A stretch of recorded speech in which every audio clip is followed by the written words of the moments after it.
And what is up, gang? Thank you for checking out Sledgehammer TV today. This Sunday, the WWE presents TLC, and I could give two shits about half of this card. A completely overbooked 12-match show, and we're here to talk about it right here and right now. My name is Nick Nightmare, and you are watching the Sledgehammer Wrestling Show's TLC 2018 preview and predictions right here on Sledgehammer TV. Let's do it.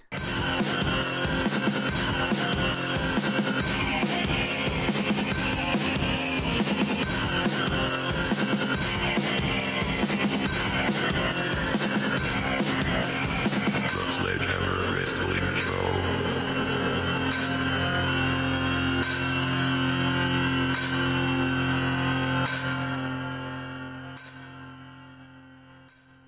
Alright, wrestling fans, thank you so much for joining me. Here we are again at another pay-per-view preview and prediction show where I could care less about what the WWE, for the most part, is trying to throw at me, especially when you want to look at the Raw matches on this card. 12 matches on this show, like I mentioned, 6 of which are coming from Monday Night Raw, 4 from SmackDown Live. The Mixed Match Challenge Finals? What? Do you give a shit about that? Why are we going to have to sit through the Mixed Match Challenge Finals? We're going to talk about that. And, of course, the 205 Live Cruiserweight Championship match, which I am glad that this is part of the show. I'm hoping that they don't bump it to the pre-show or some nonsense like that, because this is a match that is a quality type of matchup. Cedric Alexander finally going to be able to get his rematch from his match at Survivor Series with Buddy Murphy, and it's going to be a match to see. One of the top 3 matches of the night for sure, if they are allowed to be on the main show. Outside of that match, anything SmackDown Live is doing, any of the matches we are seeing on this night from SmackDown Live, top notch. We have a triple threat TLC match for the SmackDown Live Women's Championship. We got AJ Styles versus Daniel Bryan. We got a triple threat tag team matchup for the SmackDown Live Tag Team Championships. And you got a legend killer Randy Orton versus a bona fide legend in Rey Mysterio. That is a decent card. That's what SmackDown Live's bringing to the table, and that's what I want to see. Couple that with the 205 Live Championship of the Cruiserweights, and that's a great show. You got 5 matches there. You need to include some matches from Raw, I guess, right? Since we have to co-brand every pay-per-view. That's why this whole co-branding of every show, this show in and of itself is a great example of why that sucks. Because you're going to go with 6 matches. 6 matches from the show that is week after week topping itself at sucking even worse than last time. 1 week after the next, the ratings continue to drop. The stories continue to go nowhere. This talent continues to go nowhere. The creativity continues to be missing. But this is the show that is going to highlight and dominate the TLC pay-per-view. Monday Night Raw, the worst show on television, are giving you 6 of the worst matches, 6 of the most uninteresting matches, with the exception of maybe 1, and they even fucked that up. And in that one, I'm talking about Seth Rollins and Dean Ambrose. Bane Ambrose, Darth Ambrose, Dean Vader, I don't care what you want to call this new incarnation, this germaphobe, Dean Ambrose, I'm not into it. They ruined this angle from the get-go. They wanted to start throwing Roman's name in there, try to get cheap heat by bringing up his leukemia, making Dean Ambrose try to look like a dick.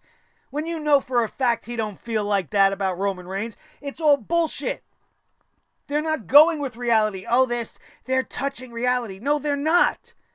No, they're not. They're not blurring the lines. They're not doing it convincingly anyway. And Dean Ambrose is going to get a shot at Seth Rollins and the Intercontinental Championship at a TLC pay-per-view where there's no stipulation. As I said on Monday Night Raw when we were talking about this thing initially, the Intercontinental Championship goes hand in hand with a ladder match, especially in a rivalry that is supposedly reached such a boiling point, a rivalry that needs something to make it interesting, and they did nothing. They did nothing. They're just giving us Ambrose versus Rollins again. This time the title's on the line. No stipulation, no TLC, no ladder match, nothing. Instead, they want to give a ladder match to Elias and Bobby Lashley, where they're hanging a guitar on a fucking pole. Like, I give a shit about that. I would have much rather them hung Lio Rush by his pants from the top of the arena, drifting over the top of the ring during this matchup. He's light enough. He can't weigh that much. He probably weighs about as much as a championship title belt. And let them fight over that. And whoever gets Lio Rush down gets to do whatever they like with him. That would be more interesting than seeing a 3-foot-long guitar swinging from the top of the arena only to be used and what? Once you hit the guy with the guitar, you win? Or do you still have to gain a pinfall? Is this just a guitar on a pole match? Only the pole is not a pole. It's just a giant string. Yes. Yes, it is. But you don't want to give anything extra, anything special to a feud which features two of your top superstars on Monday Night Raw, which would have blew the roof off of this whole thing, which would have made me give a shit about this Intercontinental Championship match, but I don't. I give about as much of a shit about that match as I do Bobby Lashley and Elias, and we already know how I feel about that. The old milk dud, Bobby Lashley, going one-on-one with Elias for the 1,000th time, so he can come out to the ring, bend over, and show us his milk dud ass cheeks, and piss me off, and probably end up getting a win over Elias by the time this night is over, which takes all the momentum and everything that they've done with Elias and flushes it right down the toilet. You think they're not going to do that? That's what I'm expecting to see happen to Elias. Finn Balor versus Drew McIntyre. Gives a shit.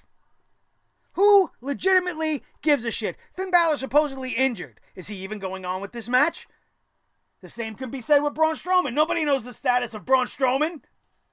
But apparently he's going to be in a TLC match with one arm versus Constable Dickhead, which again, nobody wants to see.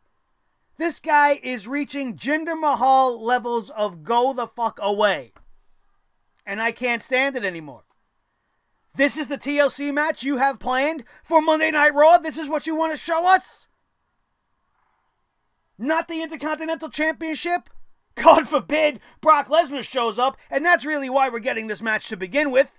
You want us to be invested that Baron Corbin's going to either gain the general managership or not? I don't want that to happen at all. Nobody does, and I expect that to be the case as well. Everything that Raw is throwing at us is useless. Natalya, Ruby Riott, who cares? Do you really give a shit? Because I certainly don't. I thought Natalya got her revenge on Ruby Riott a couple of weeks ago, and then Ruby Riott wants to come out with Jim the Anvil Neidhart's face on tables, his whole body on there. Ooh, you got a picture of her daddy. We're going to smash you through the table into your dad. This way you could be close with him again. Who's writing this garbage? Are you invested? Do you want to see Ruby Riott continue to be wasted in storylines like this? The match quality might not be that bad. Natalya knows what she's doing in the ring, and Ruby Riott is a next-level female that needs to be elevated to that next level.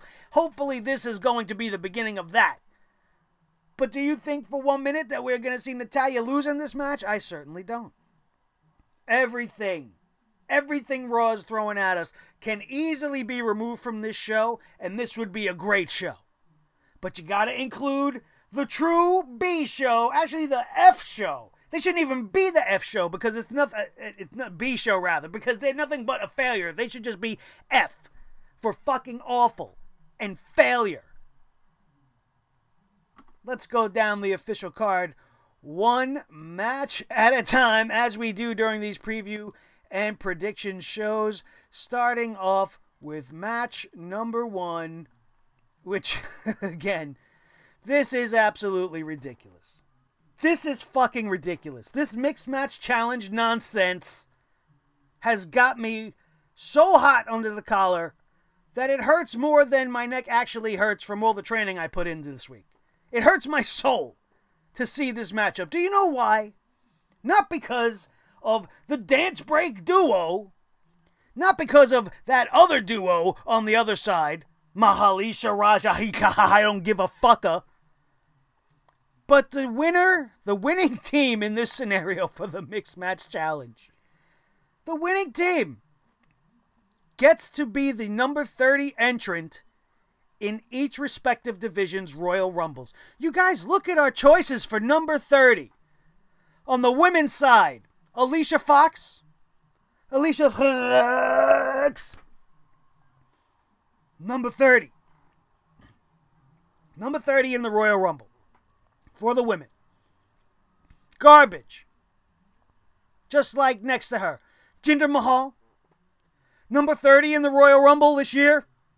So he can come in at number 30 and be immediately thrown out, wasting the number 30 spot, which is usually to be reserved for some sort of a special comeback or a surprise or something that we're not supposed to know and get everybody hyped at the end of the Royal Rumble. Instead, we are going to get the Maharaja of Failure and Alicia Fox, if that team wins. And then conversely, R-Truth. As much as I love me some R-Truth, he is not supposed to be the number 30 entrant in the Royal Rumble. Like I said, reserved for special names, special comeback appearances, special returns. Not R-Truth. Not Jinder Mahal. And for the women, you got Carmella. And I can't believe I'm even saying this, but at least with Carmella, you have some sort of wrestling credibility. I know Jinder Mahal was the champion, but we've erased that from the history books because it was the worst championship reign in the history of the WWE. Carmella is a former SmackDown Live Women's Champion. She's a Money in the Bank winner. So, alright, fine. You want to give her number 30. My whole point still is number 30 is supposed to be super special. Look what they did with number 30 last year. It was Trish Stratus. Now number 30 this year in the second annual Women's Royal Rumble, we're going to have Carmella or Alicia Fox as our choices for the number 30 entrant, and we are going to find out by the end of Sunday, and that already is sacrilegious because you've ruined the number 30 entrant spot in the Royal Rumble by telling us who it's going to be, and you ruined it even further by making this the Final Four. Having this whole thing attached to a fucking tournament that has been riddled with injury one week after the next. This guy's going out, being replaced with this guy. This girl's going out, being replaced with this girl. Replacements are being replaced down the line because the show just went on and on and on this year way too long. Absolutely ridiculous. Absolutely unnecessary. Unnecessary. And sure, when you got people in the field like a Finn Balor and a team like AJ Styles and Charlotte and teams like Ember Moon and Braun Strowman, maybe then I could be like, all right, well, at least we have decent people being placed in this number 30 position at the Royal Rumble. But it's not being given to an AJ Styles. It's not being given to a Charlotte Flair. It's not being given to Braun or to Finn or to Sasha or to Bayley or to anybody worth a damn. It's going to be given to one of these four clowns. And I'm sorry, R-Truth, but in this scenario, just for being a part of the Mixed Match Challenge, you are a clown, bro. As much as I love R-Truth, this is the worst possible way the WWE could have used him. Instead of giving us a feud with him and Andrade Cien Almas, you want to give me this Mixed Match Challenge shit, which nobody's even watching anymore. Unacceptable. And I hate it.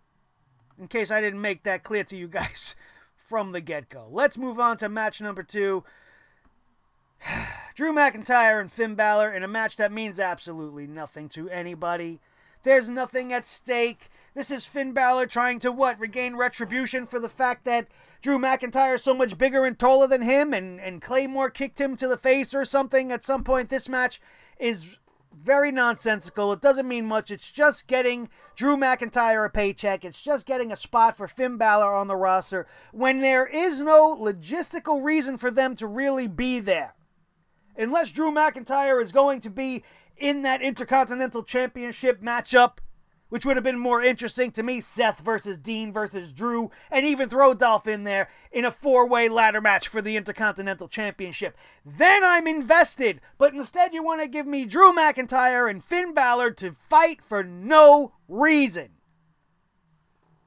Next, because it's not worth talking about. If Drew McIntyre loses, he looks like a schmuck. If Finn Balor loses, he continues to go down his shiny, happy, smiley bullshit road in the WWE, and it means nothing. So no matter who wins or who loses, nobody wins. Especially not us. Ridiculous. Let's move on to the next match in this stupid show. We already touched upon most of these in the cold open, and we got Elias and the old milk dud Bobby Trashley. Nobody cares about boring Trashley. Everybody wants to see Elias. WWE stands for Walk with Elias. But when you bring Elias out there and put him opposite this guy still For almost a full year now, we've been seeing Lashley and Elias being mixed up in nonsense against one another, and it's garbage. Lio Rush being attached to Bobby Lashley is garbage. It's a failure of the proper use of Lio Rush as well. This whole feud would be more interesting if Bobby Lashley wasn't in the equation and we were getting to see Elias versus Lio Rush. I guarantee you that. I guarantee you that would have been a whole lot better. The man of the hour versus WWE's Drifter. Would have been great. But instead you got this fucking headband wearing moron looking like a scrub, acting like a scrub, talking like a jerk. What do you got a manager for if you're going to do all the talking anyway? I don't want to see it. But I guarantee you Bobby Lashley ends up getting the win in this matchup. Up next, the tables match that doesn't need to be happening in a feud that was supposedly squashed a couple of years. I wish it was years. A couple of weeks ago, but Michael Cole wants to say that Natalya getting the win over Ruby doesn't really get her any retribution. Why? You beat this girl already. So now we're going to go on and on about Daddy's glasses. And now she put a picture of my dad on a table. And I want the WWE Universe to remember me, so I'm going to talk about Brett. She's going to talk about her Uncle Brett and the Montreal Screwjob to try to get you people interested, instead of the actual fact that she's the daughter of the Jim the Anvil Neidhart, who is the smaller star of the Hart Foundation. Always kind of in the shadow of Bret the Hitman Hart. Never really broke out on his own and did his own thing the way some of the other members of tag teams have from his generation, but a respected and beloved member of the WWE Universe. Unfortunate that he is not yet in the Hall of Fame, which I'm sure they will correct that this year at WrestleMania. But all that being said, I don't care. I don't care, and neither do you. When you got to go to the old time wishing well and pull out the Montreal Screwjob to try to get people involved and try to get people to say, oh, Natty's talking, we better listen. She's talking about the Screwjob. She's talking about Brett. Who cares? It means nothing. This whole feud is still over a pair of broken sunglasses that were not actually her father's, because we are not fucking stupid. I'm not going to suspend my disbelief and truly believe that Ruby Riott, in her heart of hearts, is that evil of a person to do that. It's not going to happen. Maybe I would if the rest of the show was any good and you got me to buy into most of your stuff, but you got me sitting on the edge of my seat in the wrong way because I'm just looking to make it to the door. I'm not sitting on the edge of my seat in anticipation. I'm trying to get the fuck out of here. Because the show, especially when pertaining to Monday Night Raw's side of the card, sucks. I'm picking Natalya here, not that it really makes that much of a difference. Raw's TLC match. The Bold Wonder, Constable Corbin Dickhead, the dumbwaiter who doesn't want to wear wrestling gear anymore, is supposedly going up against a Braun Strowman who has not yet, to the knowledge of the public, been cleared to wrestle, still recovering from elbow surgery from bone spurs in his elbow, in which they did that whole ridiculous 1 hour long dismantling of Braun Strowman on Monday Night Raw to try to get him off TV and make it believable, and all you did was put everybody to sleep. And then you want to continue this meaningless feud between two guys that the crowd barely even gives a shit about Braun Strowman anymore. He's been given so many ample opportunities to save us from the likes of a guy like Brock Lesnar, and so ready to burst out. But the WWE keeps holding him back, keeps pulling him back. He's now a failed Money in the Bank contract holder. Why do you give a shit about Braun Strowman anymore? He's been made to look like a chump. The monster among us. He's nothing among anybody anymore. You put him up against this idiot. Again, for how many times have we seen this? And you're going to make this your TLC match on the Raw side of the thing. On the Raw side of the card. Why? Because Brock Lesnar doesn't want to come to work. Brock Lesnar has the championship again, so there's no Raw title being defended at TLC, and this is the main event that they want to give us. Absolutely ridiculous. If Braun Strowman doesn't win, oh, we're all going to have a lot of shit to say. I'll tell you that much. Every single one of us. Again, on the Raw side of things, at least we are going to have some sort of a championship matchup that somewhat matters. No. I was trying to be nice, but that's all false. Anything that involves Nia Jax and Ronda Rousey does not interest me. Not in the least, because Nia Jax is being rewarded for being a clumsy, lazy oaf. Somebody who is not good at professional wrestling. For any idiot on the street can tell you. Ask anybody what they know about wrestling, and they'll most likely say that it's fake, which we all know is not the case. But it is an art form. It is a physical performance where the illusion of combat takes place. So, although there is a modicum of actual contact between competitors, if you leave bruises and break bones and hurt people, you are fucking bad at your job. Especially in this line of work, and you want to give this girl a championship opportunity. You want her to ride the wave of this real life heat. We're gonna blur the lines, right? Now we're gonna have her sitting there looking at her fist like it's a fucking pineapple she wants to take a bite out of. For what? For what? She should have been demoted. She should have been suspended. She should have been reprimanded. But instead, she's being thrust into the spotlight opposite Ronda Rousey. Instead of talent like Sasha Banks. Even Ruby Riott, in this scenario, I would have taken over Nia Jax. Over a Bayley. Charlotte and Becky are on the other show, so they are a non-option here. But there are viable options. They just haven't been built properly. The storyline hasn't been told properly. And instead you want to do this. You could even make the case for Natalya. Instead of having this stupid match with Ruby Riott, she should be wrestling Ronda Rousey. If they would have did something interesting, you would have had Natty turn on Ronda for getting all this success, since she was the one who brought Ronda in. And now tonight at this night at TLC, I would care. I would care a little bit more, because at least there was story behind it and meaning behind it. All there is here is a chance for Ronda Rousey to get really hurt. And I'm not with it.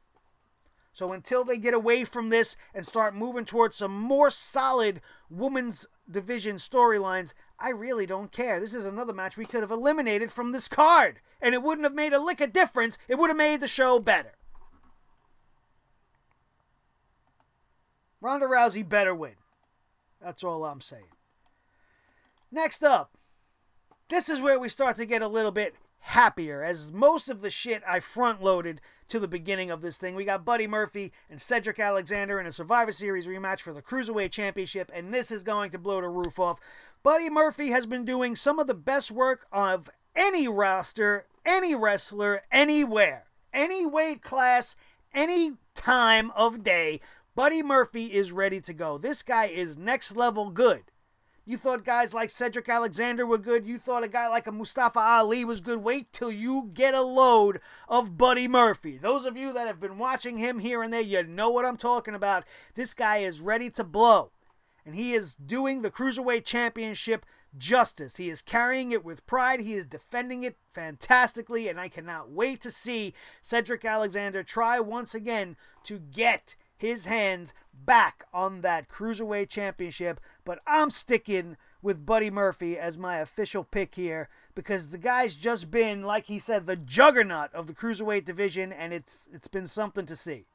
He's probably my favorite champion on the main roster, if you consider 205 Live main roster right now, outside of Daniel Bryan.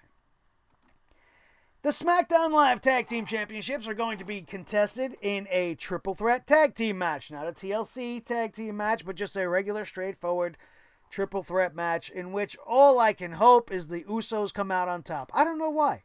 I thought the Bar would be doing well as the SmackDown Live champions. They were derailed by having as their manager, right? But that's been all wrapped up and done with. So now the Bar is back raising the bar instead of lowering it every single week. But I'm a little tired of seeing them do their thing. That rap battle that we saw last week was fucking worthless. It did nothing to make me any more excited, and I don't want to see the New Day with the championships of the tag team division anymore. I would much rather see the New Day branch off into singles competition, stay a unit, they don't gotta break up, stay together, but go for other things. And do it legit. Do it one-on-one. Don't come out for a one-on-one match for the United States Championship with Shinsuke Nakamura and have all the New Day there. Let fucking Xavier Woods come out and have an outstanding night and show the world why he is deserving of being one of the most successful men in all of professional wrestling, regardless of his up, downs, and his PhD in whatever fucking categories he studied in. The guy's a genius, but he's also great in the ring. And we can see that in a one-on-one capacity. Kofi Kingston is a proven talent. Over 10 years ago, this guy was going toe-to-toe with Randy Orton in his first couple of years in the business. The man could be doing magical things in the singles division, and the same could be said for Big E. Why Big E has risen to the level of popularity that he has risen to and has not been given a heavyweight championship on either show by this point is baffling to me. Big E should at least have one time already been a heavyweight champion of note. But instead, he's just in this now one-note act that has become the New Day. The pancake-flipping, unicorn-riding, trombone-playing fucking New Day. Just because you changed the color theme, or the color scheme rather, this week, doesn't freshen your characters. And I need to step away from that. So for me, I've been down since day one. I've been a member of the Uso Penitentiary, and I will stay locked up in there as long as they want to, because the Usos are the premier tag team in all of the WWE. The Revival has become garbage. The Usos are the top of the ladder. And now is their time to take it and get another reign with the tag team championships. And once they have it, let's start taking steps towards building the division around the Usos and giving them some viable contenders, not the same old tired bullshit, back to the Bar, back to the New Day, back to Gallows and Anderson. They have some experience with Sanity already. This would be a great time to bring them back and try to get everybody over together. It would be fantastic. So my pick for this one is the Usos. Moving along once again to the match nobody really cares about, only because it's a chairs match, but we should care about it because it is Randy Orton versus Rey Mysterio. Another rehash from the past, another match that we could have seen 10, 12 years ago with the WWE, but this is a different Randy Orton than he was back then. This is also a different Rey Mysterio than they were back then, and the story has been told. It's not just a match that was thrown together like a Balor versus McIntyre. These guys have been at each other's heels, so to speak, over the last couple of weeks. Randy Orton making it known that Rey Mysterio is his prime target. Randy Orton trying to remove the mask and take all of the respect away from Rey Mysterio, and it's been good. It has been good. Randy Orton is doing the best Randy Orton he has ever done. Rey Mysterio, at his age, still prime time talent, top of the game, ready to go, and this should be a very interesting matchup. I love the use of the chairs only because there is Rey Mysterio, and if anybody can do some interesting things with some chairs, it would be the master of the 619. I expect to be very entertained during this matchup, and Randy Orton is not going to come out on top. In my opinion, I have a feeling that Randy Orton is going to end up getting himself into some sort of a no contest situation. Maybe the ref's going to call the match due to Randy Orton's inability to adhere to whatever rules it is. I know it's a chairs match, so it's pretty much no disqualification, but maybe Randy Orton just goes too far, gets the match thrown out. I don't know. Randy Orton's been a sick, twisted, perverted bastard as of late, and I don't see him really taking the loss in this scenario, but I don't see Rey Mysterio getting his vengeance just yet. And if the WWE's smart, they will continue this on just a little longer and make it really epic. But they don't do that, do they? So maybe Rey does get the win this Sunday and then they're just done with it. I don't know. We'll have to wait and see. But now we're getting to the meat and potatoes of TLC, and this is a matchup that everybody's talking about. If there's one match on this card that you have got to see, that you are interested in seeing, it is this. The Man versus the Queen versus the Empress of Tomorrow. Becky Lynch going in there with the odds against her, which is the way she likes it. But I don't think she's going to have what it takes to come out on top on this night. And if the WWE has even a quarter of a common sense in their brain, they will give the title to Asuka on this night. Doing this does quite a few things. It reestablishes Asuka to a more dominant position in the women's roster. Instead of being dance partners with Naomi and being distracted by men in drag, James Ellsworthless, she is going to have her first reign, meaningful reign, with the SmackDown Live Women's Championship, which will be great. It establishes Asuka. It also frees up both Becky Lynch and Charlotte Flair for entry into this year's Royal Rumble. Charlotte Flair missed out on the Royal Rumble last year due to being a champion, as did Alexa Bliss. This year, it is imperative that the Royal Rumble comes down to the final two being Becky Lynch and Charlotte Flair. Wherever you want to go from there, you take it from there. You can put Becky in the main event, put her over finally. It would not be out of the realm of possibility for Charlotte to win the Royal Rumble and go on to WrestleMania and be able to face Ronda Rousey. We all know that's the avenue the WWE wants to go down, although I would be much more interested in seeing Becky Lynch versus Ronda. There is a lot of things that can happen. There is a lot that can lead up going into the Royal Rumble, and I expect to see Becky Lynch either A, be the victim of Nia Jax in the Royal Rumble, or be the one to eliminate Nia Jax from the Royal Rumble, which would set up Becky versus Nia with all this unnecessary bullshit real-life circumstances revolving around it at WrestleMania, and simultaneously setting up Charlotte Flair and Ronda Rousey, which would be a different and a cool way to go about setting up for WrestleMania in the long run, and that all hinges on tonight. If Becky Lynch or Charlotte Flair come out the champion at the end of this night, those are not going to be the plans moving forward. And I can't see why that's what they wouldn't do. It makes perfect sense. It would give the Women's Royal Rumble such a great moment. It would give Asuka the moment she needs to be, who she needs to be, and where she needs to be. And everybody wins in the end. Charlotte and Becky get their WrestleMania moments set in stone after the Royal Rumble. I think it's the way to go. So I'm pulling for Asuka to win this in a match that's probably going to end the show, I would think. They've been hyping it so much, this will probably be the main event, even over what should be the main event, at least for the first time in its history in the last couple of years. And we'll get to that in just a second. But first, we're making a pit stop at the Intercontinental Championship. Seth Rollins versus Dean Ambrose for the Intercontinental title. We talked about this at the very beginning of the show, and I don't really want to talk about it much more than that. I've said everything I needed to say. You know how I feel about the new character direction of Dean Ambrose. You know how I feel about Seth Rollins. He's been the all-star of Monday Night Raw throughout 2018. He's the guy that should be leading the charge of this whole entire new generation of professional wrestlers, but he got pushed into Roman's shadow, and now that Roman's out of the park and the sun's shining, he's now in the shadow of guys like Braun Strowman and Drew McIntyre. And they figure he's the Intercontinental Champion. He's the workhorse of the company.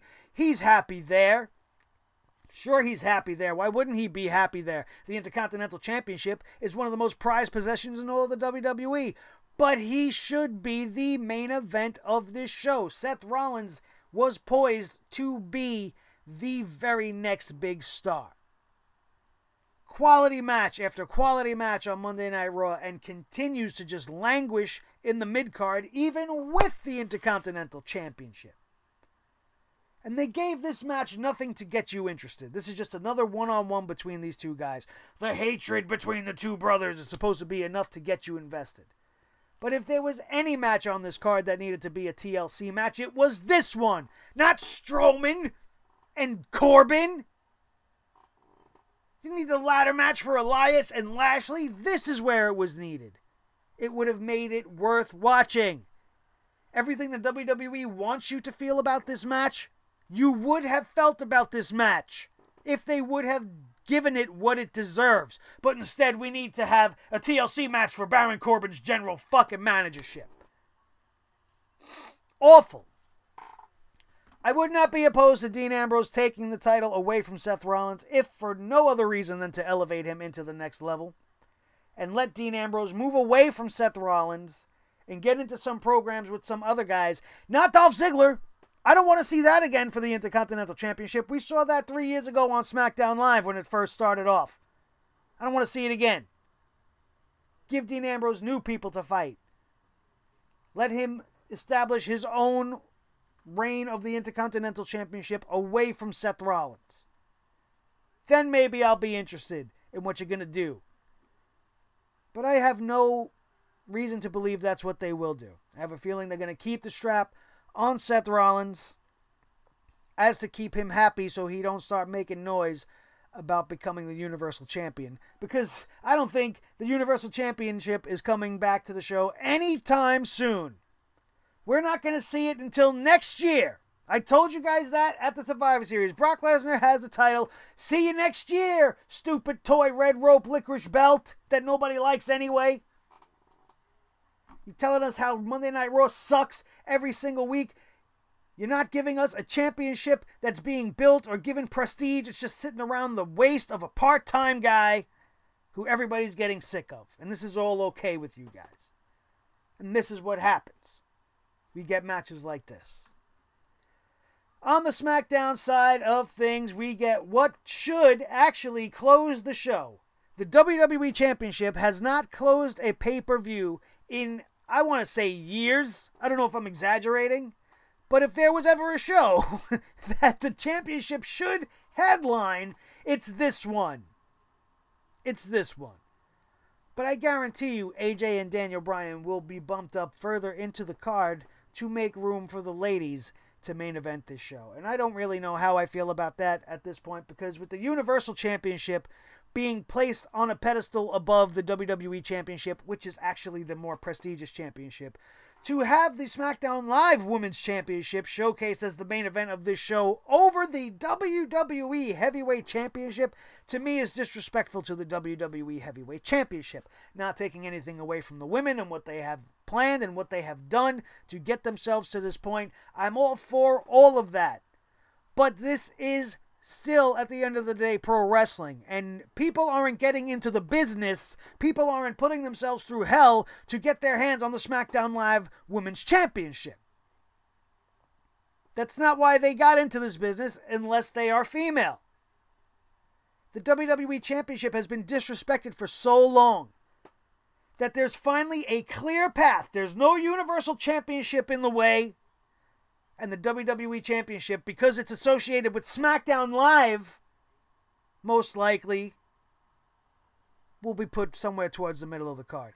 SmackDown Live getting the pass only because the women in the championship are being showcased in a TLC match at a TLC pay-per-view. So you're going to want to have to go off the air with that match, most likely. Right? They didn't give AJ and Daniel the TLC match. They didn't give them a ladder match. They're just a straightforward match. Is it going to be a great match? Absolutely. Everything the new Daniel Bryan is doing has got me absolutely buying in. I love this vegan villain moron he's being, and he has the perfect foil in an AJ Styles. It's got the makings of something that could go on all year. But not with this creative staff. They can't even get through 3 hours of TV, let alone a whole year's worth of storytelling. You want to come out on social media and tell the fans we're not supposed to be criticizing? But it's reasons like this that we criticize, because guys like me and the fans that I have like you, we're not stupid and we see these things. And how can we see these things and you guys that are in the business cannot? Much like Rollins and Ambrose, this match needed to be stipulated. But they did.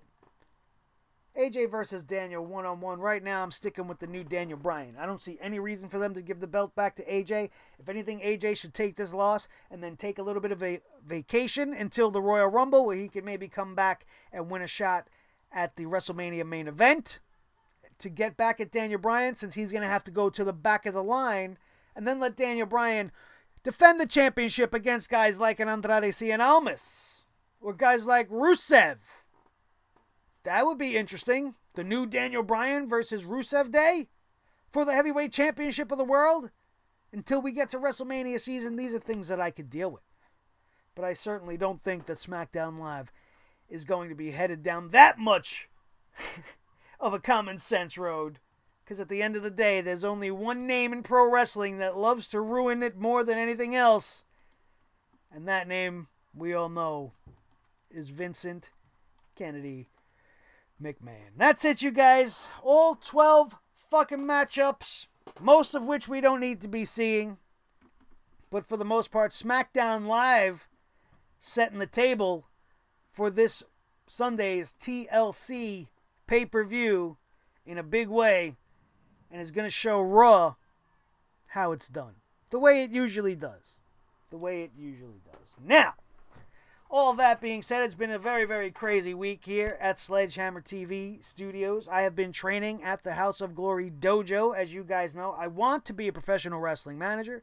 I want to be possibly training for commentary. I want to be maybe a referee, but instead they got me training by default to be a professional wrestler. And this week absolutely took a toll on me, and I am all types of screwed up in the body right now, but here I am.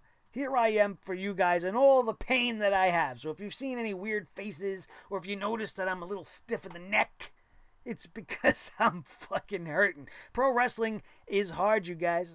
It's even harder at 41 years old. And I'm not going to quit. There's no way I'm going to quit. I'm just going to take it as far as I can. And hopefully these guys realize that my strength is on the mic and my time in the ring has passed most likely. And I could be a much more valuable part of the company in other avenues. But that's where we're going on a personal level. That's why this video got up to you guys so late. That is also why there is not going to be a House of Glory 8 preview show. There is just no time. I have to be up in the morning tomorrow and get my ass to work at House of Glory. Hopefully this crick in my neck is gone by then.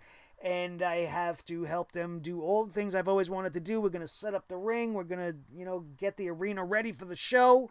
There's going to be a seminar with the $1 Million Man, Ted DiBiase. I'm kind of looking forward to. And it's going to be a good day tomorrow. So if you're in New York City tomorrow night, get your asses down to the NYC Arena in Jamaica, Queens. Tickets are still available for House of Glory's 8th anniversary show. Going to be the biggest show they've ever had. 5 fantastic matches already booked for the show, and I'm very excited for it. Hopefully my body heals up a lot more and I can enjoy it to the fullest, and I'll keep you guys updated. So if you're not following me on Instagram, you better do that, because that's where all that stuff is going to be popping up all day long tomorrow, up until and including showtime, which is at 6 p.m. The meet and greet begins at 6 p.m. for the $1 Million Man, Ted DiBiase, and the bell time begins for the show at 8. Make sure you guys are down there if you can come. And if you see me, come and say hello. Bring me a beer. Bring me something to drink, even a water or something. I don't give a shit. Whatever you want to do. Or just come bring me your hand in friendship and take a picture and say hello. Thank you guys so much for joining me on this very, very painful weekend at Sledgehammer TV. We will be back here Sunday with your reviews of everything. I will be reviewing House of Glory's 8th anniversary show, and we, of course, are going to bring the hammer down on the TLC pay-per-view as soon as it wraps up Sunday night, and I hope to see each and every one of you there. Thank you to everybody who continues to join the family. We are growing here at the Sledgehammer Wrestling Show and continues to hit that subscribe button as we keep growing by the day. Hit that subscribe button right now if you are not already a member of the Sledgehammer Club, which is always accepting new members of intelligent, like-minded, and respectful wrestling fans, in which I encourage each and every one of you, especially if you subscribe during this video, to drop me a comment down in the comment below. I enjoy everything all of my brothers and sisters in the club tell me about my opinions, about their opinions, how I want to know what you guys think is going to happen at the TLC pay-per-view, and that is the best way for you to do that. While you're down there leaving comments, make sure to hit that like button and share this video with each and every one of your wrestling buddies all over the wrestling world, especially if they are somewhat excited for TLC, but much like me, for the most part, could do without.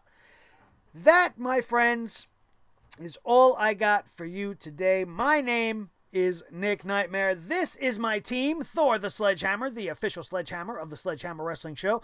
His tag team partner, the World Heavyweight Champion of all the microphones in all the world, Mr. Blue, the Snowball microphone, and the most important member of the crew, you. Can't be here without you guys watching me on the other end. I hope you had a great time today. I let it all hang out there. I did not hold anything back. I told you exactly how I feel, and that's what we do here on this show. And I hope to see you guys all weekend long for the best professional wrestling coverage anywhere on YouTube. Thank you all so very much. That is going to do it. And we are out of here. And we will see you Sunday night right here on your new favorite wrestling show, the Sledgehammer Wrestling Show, only on Sledgehammer TV.